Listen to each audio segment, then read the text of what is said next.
আসসালামু আলাইকুম। আশা করি সবাই ভালো আছেন, সুস্থ আছেন এবং নিরাপদ আছেন। কথা বলছি বাংলাদেশের পোশাক শিল্পের অস্থিরতা নিয়ে। আজকে এক সিদ্ধান্তে জানানো হয়েছে, শিল্প উপদেষ্টা আদিলুর রহমান বলেছেন যে বাংলাদেশে সকল গার্মেন্টস কারখানা আজ খোলা থাকবে এবং এই খোলা থাকার সিদ্ধান্তে যদি কোনো কারখানায় শ্রমিক অসন্তোষ দেখা দেয় তাহলে যথারীতি মালিকপক্ষ সিদ্ধান্ত নেবে এবং মালিকপক্ষ নিজ উদ্যোগে কারখানা বন্ধও করে দিতে পারে।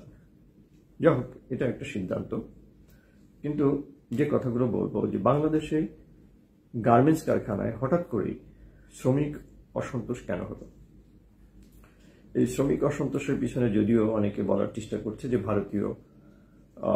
ভারতের ইন্ধন আছে বাংলাদেশের পতিত স্বৈরাচার এবং পলাতক স্বৈরাচারী সরকারের অনুগত এবং যারা আত্মগোপনে চলে গেছে এমন নেতাকর্মীদের। এই দুটো কথাই খুবই যুক্তিসঙ্গত এবং এই দুটোর অস্তিত্ব আছে এই শিল্পের সহিংসতার জন্য। তবে এই শিল্পের সহিংসতার জন্য মোটা দাগে আরও একটা বড় সমস্যা আছে। সেটা হলো বাংলাদেশে যে সমস্ত গার্মেন্টস ফ্যাক্টরিগুলো আছে, এই ফ্যাক্টরিগুলো যারা পরিচালনা করেন অর্থাৎ মালিক পক্ষ, এরা এই দীর্ঘ 15 বছর কেউ স্বইচ্ছায়, কেউ চাপে পড়ে বা কেউ ব্যবসায়িক কৌশল আদায়ের জন্য বা কৌশলে থাকার জন্য কোনো না কোনোভাবে দল হিসাবে আওয়ামী লীগ এবং সরকারের সাথে এক ধরনের আন্ডারস্ট্যান্ডিং গড়ে তুলে এই কারখানাগুলো পরিচালনা করে আসছে এবং বাংলাদেশে যারা ব্যবসা বাণিজ্য করে তাদের সরকার সমর্থকদের সাথে সবসময় একটা হৃদ্রতা ইচ্ছায় অনিচ্ছায় গড়ে ওঠে। এটাও অস্বাভাবিক কিছু না। কিন্তু যেটা হয়েছে, বাংলাদেশের অন্য সেক্টরের মতো গার্মেন্টস সেক্টরেও এই মালিকপক্ষ এবং সরকারি পেশি শক্তি ব্যবহার করে বা রাজনীতির শক্তি ব্যবহার করে সবসময় শ্রমিকদের দমিয়ে রাখার চেষ্টা করেছে। শ্রমিকদের যেসব ন্যায্য অধিকার দাবি ছিল কোনো রকম কর্ণপাত এরা করেনি, বরং শ্রমিকদের দাবি দেওয়ার যখনই উত্থাপিত হয়েছে তখনই এরা সরকারের সাহায্য নিয়েছে। সরকারের সাহায্য তারা আসলে দুইভাবে নিয়েছে। সরকারি সাহায্য নিয়ে সরকারি মাসুল ব্যবহার করে বা নিজেরাই সরকারের পার্ট হয়ে এই শ্রমিকদের দাবি দেওয়াকে তারা চাপা দিয়েছে। আবার বিভিন্ন সময়ে সরকারের কারখানাগুলো লস হচ্ছে, ক্ষতি হচ্ছে, এসব নানা অজুহাতে, বাস্তবেও অনেকের হয়েছে, কিন্তু এসব নানা অজুহাতে সরকারের কাছ থেকে তারা প্রণোদনা বা আর্থিক সাহায্য নিয়েছে। বিষয় হলো যে শ্রমিকরা কারখানার কাজ করে এবং তাদের শ্রম দেয় এবং তাদের যে অনেকেরই মেধা নাই, বুদ্ধি নাই তা কিন্তু না। তারা কিন্তু বোঝে তার মালিকরা আসলে কেমন। সে যে মালিকের অধীনে চাকরি করে তার মন মেজাজ অন্তত বোঝে, কাদের সাথে তার সম্পর্ক, কিভাবে তারা অর্থ ইনকাম করে। এইগুলো মোটামুটি তারা অনেক সময় ঠিক শোনে, অনেক সময় তারা ভুলভালও শোনে। কিন্তু প্রত্যেকটি প্রতিষ্ঠানের শ্রমিকদের সাথে যদি আপনি কথা বলেন তাহলে তার মালিক সম্পর্কে একটা ভালো ধারণা আপনাকে দিতে পারবে। পজিটিভ নেগেটিভ মিলে একটা ধারণা আপনি পাবেন। তো সেই ধারণাগুলো থেকে যদি আপনি বিচার বিশ্লেষণ করেন দেখবেন যে অধিকাংশ ফ্যাক্টরি মালিক, বিশেষ করে গার্মেন্টস ফ্যাক্টরি মালিক, তারা রাজনীতির হাতিয়ার ব্যবহার করে বা প্রশাসনিক হাতিয়ার ব্যবহার করে বা সরকারের হাতিয়ার ব্যবহার করে, বা সরকারের হাতিয়ার তারা প্রথমে নিজেরা হয়েছে, বিভিন্ন সময় সরকারকে চাঁদা টাদা দেয়, এটা অস্বাভাবিক কিছু না। তো আবার যেহেতু একটা স্বৈরাচারী সরকার ছিল, এই স্বৈরাচারী সরকারগুলো কি করে, ব্যবসায়ীদের সবসময় একটু খুশি রাখতে চায়, নিজের পাশে রাখতে চায়, বিপদ আপদের জন্য সরকারের পক্ষে কথা বলে, আন্তর্জাতিক কমিউনিটিকে দেখানো যায় যে দেশের বিশাল ব্যবসায়ী সংগঠন এই সরকারের কর্মকাণ্ড পছন্দ করে, তাদের চায়, সে প্রমাণ আমরা দেখেছি 5ই আগস্টের আগে। মানে বাংলাদেশের ব্যবসায়ীদের মিটিংয়ে, ব্যবসায়ী মানে বেশিরভাগই তো গার্মেন্টস, আরও অন্যান্য ব্যবসায়ী আছে, তো গার্মেন্টস মালিকদের মিটিংয়ে আমরা দেখেছি, এবং তারা জীবন অন করে এই সরকারকে টিকিয়ে রাখতে চায়, এরকম মানে এক ধরনের প্রতিজ্ঞাই করেছিল।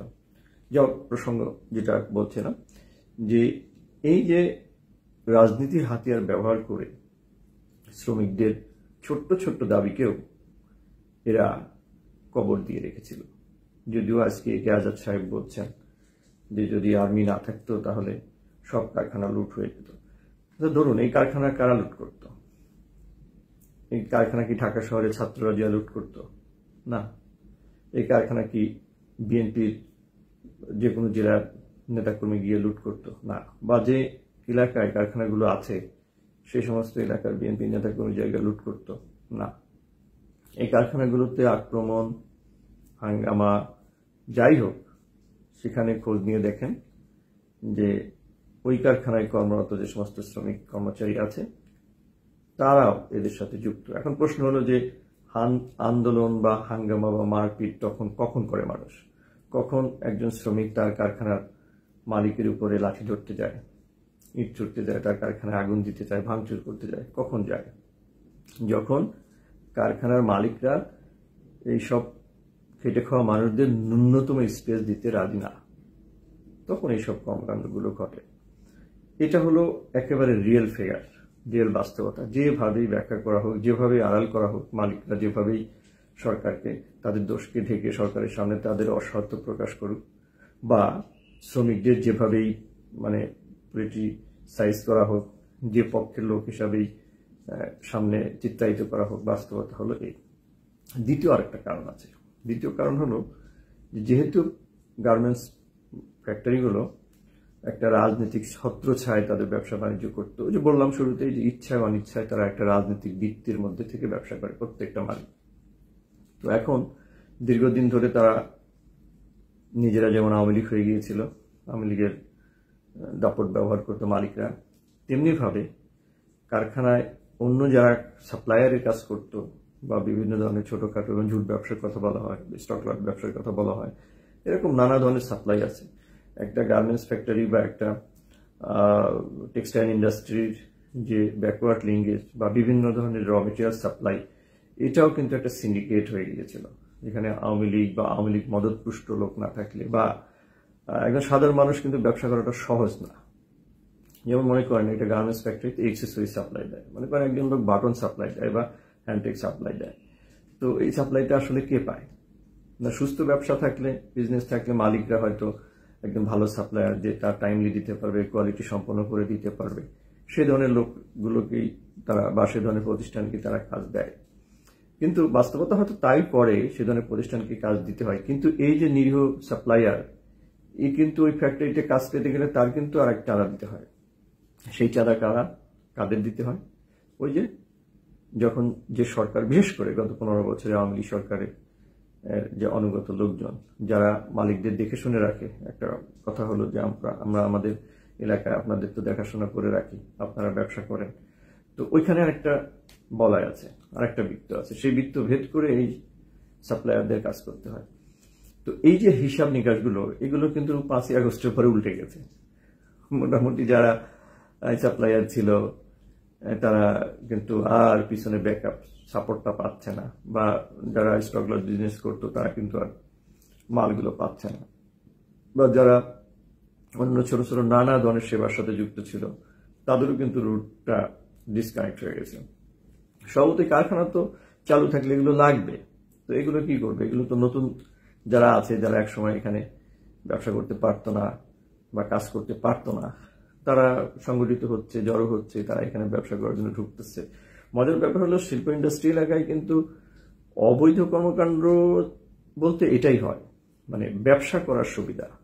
আমরা বাইরে থেকে দেখি যে একটা টি শার্টের অর্ডার দিচ্ছে ওয়ালমার্ট বা বিশ্বের অন্য কোনো বায়ার, বাংলাদেশ বানিয়ে দিচ্ছে বাংলাদেশের কোনো ফ্যাক্টরি থেকে, কিন্তু বিষয়টা হলো যে এই টি শার্ট বানানোর জন্য যে নানা ধরনের প্রসেস, নানা ধরনের উপকরণ দরকার হয়, এগুলোর জন্য কিন্তু আবার অনেকগুলো ছোট ছোট ছোট ছোট সাপ্লায়ার বা ক্ষুদ্র ব্যবসার জন্ম হয়, ব্যবসায়ীর জন্ম হয়, একটা গুচ্ছ ব্যবসা তৈরি হয়। তো এই সব জায়গায় একটা অস্থিরতা শুরু হয়েছে। অর্থাৎ ওই যে আমরা বলছি যেমন কোনো বাজারের কমিটি নিয়ে আওয়ামী লীগ ছিল, এখন বিএনপি। আমরা বলছি যেমন কোনো বাস স্ট্যান্ডের খবরদারি নিয়ে আগে আওয়ামী লীগ ছিল, এখন বিএনপি। কার্যত যেভাবেই ব্যাখ্যা করা হোক, এখানে এরকম দুই পক্ষ। এখানে যদি বিএনপি বা আওয়ামী লীগের ট্যাগ লাগানোও না হয়, তারপরেও এটা পরিষ্কার বুঝে নিতে হবে যে আগে যাদের প্রভাব ছিল, মানে ব্যাকআপ ছিল, রাষ্ট্রীয় ব্যাকআপ ছিল, তারা এখন বিচ্ছিন্ন। কেউ কেউ চেষ্টা করছে এদিক ওদিক ধরে ব্যবসাটা টিকে রাখার জন্য।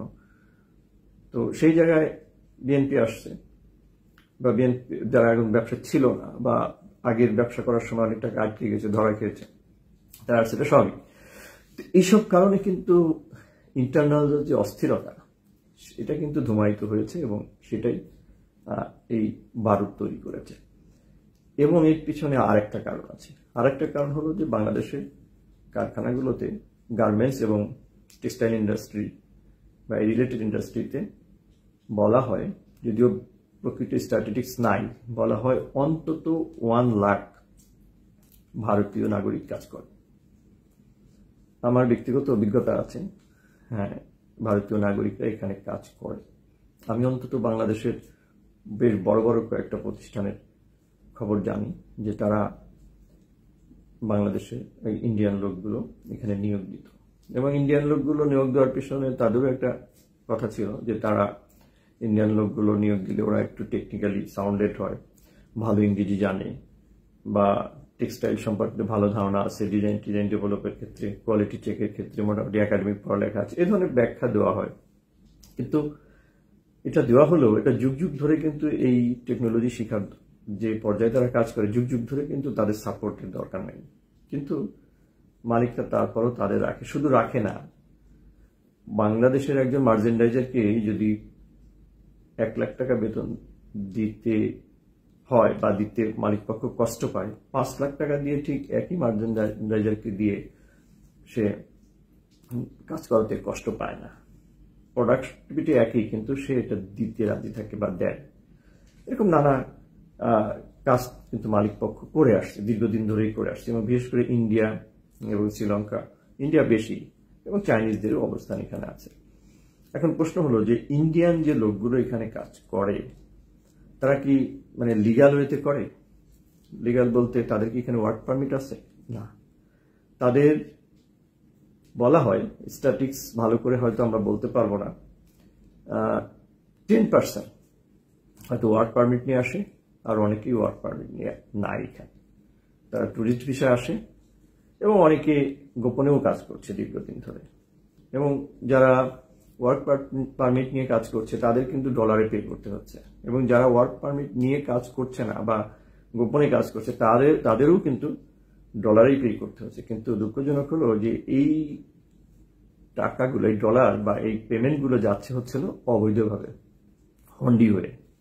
মানে ইন্ডিয়ার চ্যানেলে, বাংলাদেশ ইন্ডিয়া চ্যানেলে একটা হন্ডি, বিশাল একটা হন্ডি সিন্ডিকেট গড়ে উঠছে।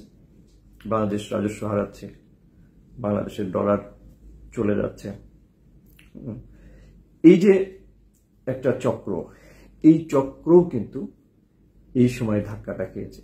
কারণ আপনারা জানেন যে বাংলাদেশে এখন ভারত সরকারের নীতির কারণে ভারতীয়দের কোনো কিছু, মানে বাংলাদেশের বর্তমান যে সরকার এবং সরকার সমর্থক লোকজন, এরা কিন্তু এটা সহ্য করছে না। না করার কারণ তাদের কাছে স্ট্যাটিস্টিক্স আছে। ভারত সারা পৃথিবী থেকে যে রেমিটেন্স পায় তার 4র্থ কান্ট্রি হলো বাংলাদেশ। তাহলে বোঝেন এই অ্যামাউন্টটা কত বড়। তো ভারতকে তো মজা করার জন্য, খুশি রাখার জন্য, আনন্দে বাংলাদেশের থেকে আয় করে নেওয়ার জন্য তো এদেশের মানুষ বসে নেয়। এতদিন হয়তো ছিল, এতদিন তাদের নিজস্ব প্রয়োজনীয় সরকার ছিল। এবার আরো একটা বড় ব্যাপার বলি, যে এই যে ইন্ডিয়ান যেসব এমপ্লয়াররা এখানে কাজ করতো, বৈধ অবৈধ, তারা কিন্তু বাংলাদেশে খুব দাপটের সাথেই কাজ করত, এখনো করে। এবং তাদেরকে আপনি সহজে একটা কিছু বলবেন, আমি নিজে দেখেছি, অনেকের সাথে যখন কথা বলছি অ্যাড্রেস বলতে চায় না, তারা কোন এলাকায় থাকে, কোথায় থাকে, যারা লিগালি নাই, ইলিগালি আছে।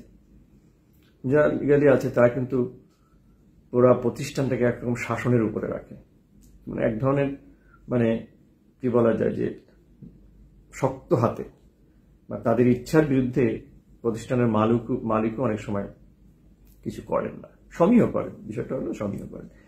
এই যে একটা ব্যবস্থা এই বাংলাদেশের পোশাক শিল্পকে কেন্দ্র করে গড়ে উঠছে, সেখানে ইন্ডিয়া, সেখানে ক্ষুব্ধ রাজনৈতিক ব্যাকগ্রাউন্ড প্রাপ্ত লোকজন, এই সবারই সমস্যার একটা চির ধরিয়ে দিয়েছে 5ই আগস্ট।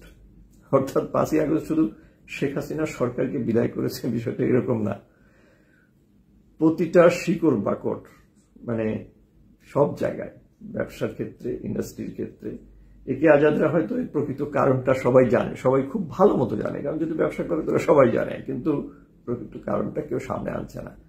এরা সবসময় সরকারকেই দোষারোপ করছে, কারণ জানে যে সরকারের লোকজনগুলো সবাই তো ব্যবসায়ী না, আর যে লোক ব্যবসায়ী সে লোক তো উপদেষ্টা না। তো যেহেতু ব্যবসায়ী না, তো সরকারকে একটা চাপে রাখা যে আমরা যদি ফ্যাক্টরি বন্ধ হয়ে যায় বা আমরা বন্ধ করে দিব, তাহলে সব কাজ ইন্ডিয়া বা অন্য দেশে চলে যাবে, আমরা টিকায় রাখতে পারবো না এবং আমরা বেতন দিতে পারবো না। বেতন না দিতে পারলে কি হবে? একজন বলছে আমার 60,000 কর্মচারী, একজন বলছে আমার 40,000 কর্মচারী, একজন বলছে আমার 30,000 কর্মচারী, এদের ফ্যাক্টরি বন্ধ রাখলে আমি বেতন দেবো কিভাবে? খুবই প্রাসঙ্গিক কথা। ফ্যাক্টরি বন্ধ থাকলে বেতন তিনি কিভাবে দিবেন? কিন্তু মালিকদের বলে রাখা দরকার, তারা যে 5,000, 10,000, 20,000, 30,000 কোটি টাকার বিজনেস বিল্ড আপ করছে, তারা কি শ্রমিকদের এক মাসের বেতনও পকেটে নাই তাদের? তার মানে ধরে নেন 70,000, যেমন একে আজাদ বলেছে যে তার 76,000 76 না 74,000 এরকম কর্মচারীর বেতন তিনি দিতে পারবেন না যদি ফ্যাক্টরি তার এক মাস বন্ধ হয়ে যায়। আচ্ছা, এই 76,000 কর্মচারীর বেতন কত? এভারেজ ধরে নেন যদি 10,000 করে হয়, এই টাকাগুলো একে আজাদের পকেটে নাই কেন? শ্রমিকদের খাটাবে, মাস শেষে শ্রমিকদের কিন্তু প্রত্যেকদিন টাকা দেওয়া হয় না, মাস শেষে টাকা দেওয়া হয়। তার মানে এক মাস কিন্তু 76 ইন্টু 76 ইন্টু 10,000 যত টাকা হয় তত টাকা কিন্তু তারা আসলে বাকি ব্যবসা করছে। কিসের বাকি? শ্রমের বাকি। 30 দিন পরে তারা পাবে, তার আগে কিন্তু তারা পাচ্ছে না। যেই তারা এই 30 দিন পরে শিপমেন্ট আটকে যাচ্ছে কারো কারো, কোনো সমস্যা নাই, ওই মালিকের কিন্তু গাড়ি চলছে, মালিকের কিন্তু ব্যবসা চলবে, মালিকের খাওয়া দাওয়াও চলবে, বিদেশ ভ্রমণ সবই চলবে, কিন্তু এই শ্রমিকের কিন্তু তার পরের মাসে সে কিন্তু ভাড়া দিতে পারবে না, সে যেখানে থাকে খাবার কিন্তু দিতে পারবে না। সো বাংলাদেশের গার্মেন্টস শিল্পের এই সমস্যা একটা গুচ্ছ সমস্যা। এটাকে আপনি মানে ফোঁড়া গালানোর মতো, বা কাঁটা ফুটেছে পায়ে আর একটা কাঁটা দিয়ে তুলে ফেলবেন, আর পা 2 দিন পরে ঘুরে ঘুরে সুস্থ হয়ে যাবে, বিষয়টা এরকম না। এখানে একটা বড় গুচ্ছ প্রবলেম ক্রিয়েট হয়েছে। এখন প্রশ্ন হলো যে এই গুচ্ছ প্রবলেমটা কেন ক্রিয়েট হয়েছে, এর পিছনে কারণ কি? কারণ প্রথমেই হলো অনৈতিক অধিকারের চর্চা, অনৈতিক কর্মকাণ্ডকে উৎসাহিত করা এবং অবৈধ পেশি শক্তিকে এই ব্যবসার মূল হাতিয়ার বানানো। যেদিন মালিকরা এগুলো থেকে আস্তে আস্তে বেরোয় আসবে, অর্থাৎ মালিকরাও অনেস্টির মধ্যে থাকবে, তারা নীতিহীন সরকারগুলোর কাছে অসহায়, এটা কোনো সন্দেহ নাই। যারা এই ব্যবসা করে তারা নীতিহীন সরকারগুলোর কাছে অসহায়, তাদের স্যারেন্ডার করে ব্যবসা করতে হয়, কিন্তু তাদেরও মাথায় রাখতে হবে ফাইনালি তাদেরকে সৎ থাকতে হবে। ব্যবসার ক্ষেত্রে তারা কত লাভ করবে, কম বা বেশি করবে সেটা করুক, কিন্তু তারা যাদের যেসব উপকরণ, যেসব সাপোর্ট নিয়ে ব্যবসাটাকে টিকিয়ে রাখবেন, সেগুলো যেন নৈতিকভাবে ব্যবহার করার চেষ্টা করেন। আজকে যেমন একজন ঊর্ধ্বতন কর্মকর্তা বলেছেন যে গার্মেন্টসগুলোতে স্বস্তি ফিরে আনার জন্য শ্রমিকদের যে ন্যায্য দাবি দেওয়া আছে, এই ন্যায্য দাবি দেওয়াগুলো আসলে পূরণ করা অপরিহার্য। সো একে আজাদ যেভাবেই তার ব্যবসার নীতিকে বিশ্লেষণ করুক, তিনি যদি রুটে না যায় তাহলে উনি দ্রুত সমাধান পাবেন না। আমরা বিশ্বাস করতে চাই যে উনি দ্রুত সমাধানের দিকে যাবেন, কিন্তু আমার মনে হচ্ছে যে এই শিল্প ইন্ডাস্ট্রির মালিক, গার্মেন্টস মালিকগুলো সরকারের সাথে প্রফিটের বার্গেনিং করছে এখানেও, কারণ তারা তো জানে বাইরের সাথে প্রাইস মানে নেগোসিয়েশন করার জন্য কত ধরনের বার্গেনিং আমরা করেছি। আমি যেহেতু কিছুদিন মার্চেন্ডাইজিং জব করেছিলাম, আমি জানি যে 5 সেন্ট কমানোর জন্য কত রকম কৌশল, কত রকম ডিপ্লোম্যাটিক কথা, মানে কত ধরনের ফেক কথাও আমাদেরকে মেসেজে লিখতে হতো, পরিস্থিতি ব্যাখ্যা করতে। অর্থাৎ কাস্টমারের সাথে যেভাবে ক্রেতা বিক্রেতার যে কৌশলগত অবস্থান থাকে, এই গার্মেন্টস মালিকরাও কিন্তু এই সরকারের সাথে এই ধরনের কৌশলগত, এই সরকার না শুধু আগের সরকারের সাথেও খেলেছে, শেখ হাসিনার সাথেও তারা এরা খেলেছে। কিন্তু শেখ হাসিনার সাথে খেললেও শেখ হাসিনা দেখছে এখানে টাকা আছে, মধু আছে, তো মোটামুটি তাদেরকে কারো কারো তো মন্ত্রী বানিয়ে দিয়েছে এখান থেকে নিয়ে, কারো কারো তো মানে পার্লামেন্ট মেম্বার বানিয়ে নিয়েছে। কারণ হচ্ছে যেখানে অর্থ আছে এখানে তো মধু আছে, সে মধু যেখানে আছে সেখানে তো এরা থাকবেই, তো এরা ম্যানেজ করে ফেলেছে। তো যাও, যেটা বলছিলাম যে 5ই আগস্টের পরে এই সব হিসাব নিকাশ একটু এলোমেলো হয়েছে। এই কারণে ওই শোনা যাচ্ছিল যে একজন ব্যবসায়ী, নায়ক ব্যবসায়ী, তিনি তার শ্রমিকদের বেতন দিতে পারছেন না। এরকম অনেকের হয়েছে। বলা হচ্ছে 270 টাকা কারখানা বন্ধ হয়ে গেছে। 270 টাকা কারখানা বন্ধ হয়েছে কি জন্য? পলিটিক্সের জন্য। কারও দায় নাই এখানে। ইনভেস্টিগেশন করেন, দেখেন তারা কারখানা ব্যবসা করেছে ঠিকই, কিন্তু মাস্তানিও করেছে। কেউ নগ্নভাবে করেছে, কেউ মানে গোপনে করেছে। আর প্রান্তিক বিজনেস তো আছে, প্রান্তিক ব্যবসায়ী তো আছে। তো আমি এলোমেলো ভাবে বিষয়গুলো বললাম, কিন্তু যদি আপনারা পুরো ভিডিওটা শোনেন তাহলে ব্যবসার ক্ষেত্রে, গার্মেন্টসের এই সময়ের যে সিচুয়েশন, যেহেতু দফায় দফায় আলোচনা হচ্ছে মালিক পক্ষের সাথে শ্রমিকদের, শ্রমিক পক্ষ, মালিক পক্ষ, আবার সরকারের, হ্যাঁ, এইখানে কিন্তু সব থেকে বড় গেমের জায়গা কিন্তু মালিক পক্ষ।